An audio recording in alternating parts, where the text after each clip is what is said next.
இப்போ ரேபிடோ ஆப்பில் வந்து எப்படி வந்து ஒரு வண்டியை புக் பண்ணுறது, பஸ் இல்லை, ஒரு ட்ரெயினு இல்லை, இதில் பஸ்ஸு பிடிக்கணும், அவசரமாக பஸ் பிடிக்கணும், இல்லை வந்து அவசரமாக ஒரு இடத்துக்கு போகணும் அப்படின்னா வந்து ரேபிடோ பைக்கு எப்படி புக் பண்ணுறது அப்படின்னா, ரேபிடோ ஆப் ஓப்பன் பண்ணிக்கோங்க.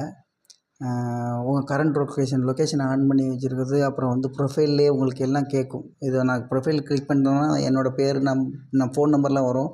அது யூடியூப் வீடியோவில் போடும்போது பர்சனல் வீடியோ நம்பரு எல்லாம் போட்டிருக்காருன்னு சொல்லி வீடியோவை வந்து பிளாக் பண்ணிடுவாங்க. அதனால் நான் அதை செய்ய மாட்டேன். ஆக ஐ டோன்ட் டூ இட்டு. இதில் என்ன பார்த்திங்கன்னா, ப்ரொஃபைலில் நீங்கள் ஏற்கனவே பேர், அப்புறம் வந்து emergency contact number, emergency contact பேர் எல்லாமே இருக்கும். உங்கள் இன்சூரன்ஸுக்காக ஓட்டுறவங்களுக்கு இன்சூரன்ஸ் உண்டு, அதில் போகிறவங்களுக்கு இன்சூரன்ஸ் உண்டு. அப்புறம் வந்து ப்ரொஃபைலில் இது எல்லா டீட்டெயில்ஸுமே நீங்கள் கொடுத்துருப்பீங்க. அப்புறம் வந்து பைக்கு அப்படி கிளிக் பண்ணி கேட்டால் கேட்கும், வேறு எதுவும் கோயிக்கு அப்படின்னு கேட்கும். யுவர் கரண்ட் லொக்கேஷன், நீங்கள் ஆல்ரெடி லொக்கேஷன் ஆட் பண்ணிவிட்டு அங்கேருந்து தான் போகணுமா, இல்லை வேறு லொக்கேஷன்லேருந்து போகணுமான்னு கேட்கும். அங்கேருந்தே தான் இப்படி இருக்கட்டும்.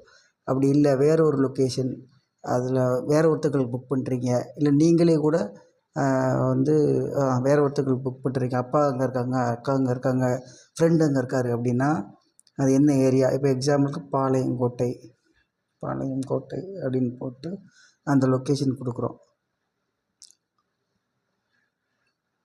பாளையங்கோட்டை லொக்கேஷன் எதுக்கு லோவர் பாளையங்கோட்டை லொக்கேஷன் கொடுத்துட்டு ட்ராப் வந்து ரயில்வே ஸ்டேஷன் கொடுக்குறோம். S my self. இப்போ வந்து ட்ராப் லொக்கேஷன் வந்து திருநெல்வேலி ரயில்வே ஸ்டேஷன் கொடுக்குறோம். Junction railway station. இப்போ பார்த்தீங்கன்னா பாளையங்கோட்டையில் வந்து எவ்வளோ பைக் இருக்குதுன்னு நீங்கள் பார்க்கலாம். புக் பண்ணும்போதே பார்க்கலாம். இப்போ 3 பேர் இருக்காங்க, 2 பேர் இருக்காங்கன்னா புக் பண்ணலாம். இப்போ வந்து நார்மலாக வந்து நீங்கள் டிப்ஸு கொடுத்து புக் பண்ணுறது ஸ்டார்டிங் பண்ண முடியாது. ஃபஸ்ட்டு புக் ரைடு கொடுக்குறீங்க.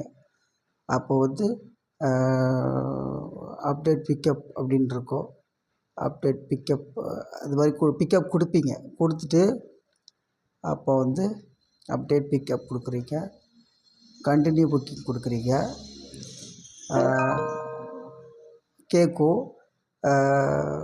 ரைடர் அக்செப்ட் பண்ணிட்டாங்கன்னா அக்செப்ட் ஆகிட்டுன்னு வரும். அப்படி இல்லைன்னா வந்து எகெயின் வந்து கேன்சல் ஆகிடுச்சு, அதாவது யாருமே இல்லை பக்கத்தில் இல்லைன்னா அவங்களால கட்டுப்படி ஆகாது இல்லையா. 24 ருபீஸ்க்கு வந்து அவங்களால முடியாது, கம்மியான அமௌண்ட் தான் இருக்கும். அப்போது +30 +40 வரைக்கும் இருக்கும்.